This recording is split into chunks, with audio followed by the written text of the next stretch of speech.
sekolah ini menjadi sekolah yang konsisten, maka kurikulum Merdeka belajar pagi.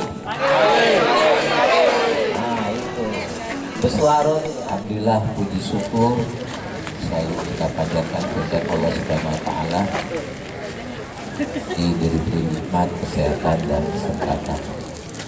Yang kami hormati Ibu, ya, sudah semua apa belum ini? Semua berapa persen? Semua ya, sudah. Jadi saya minta laporannya besok. Jadi saya ingatkan lagi, baik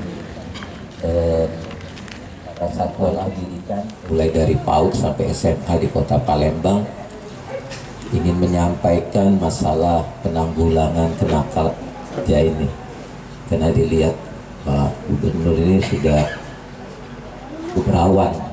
Ini saya lagi menjadwalkan nanti bisa dimanukan mulai dari PAUD sampai SMA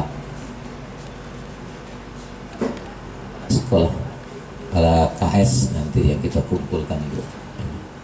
Selain itu kita berdoa saja semoga ini bisa kita selesaikan dan dapat kita laksanakan sebagaimana daerah lain.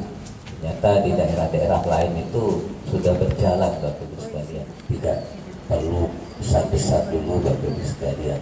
Saya menginginkan adanya hadir dulu walaupun berapa nilainya di bertahap. Dan itu Bapak Ibu sekalian, ini untuk adik-adik yang rekan-rekan kita yang memiliki tauhid wal hidayah. Wassalamualaikum warahmatullahi wabarakatuh.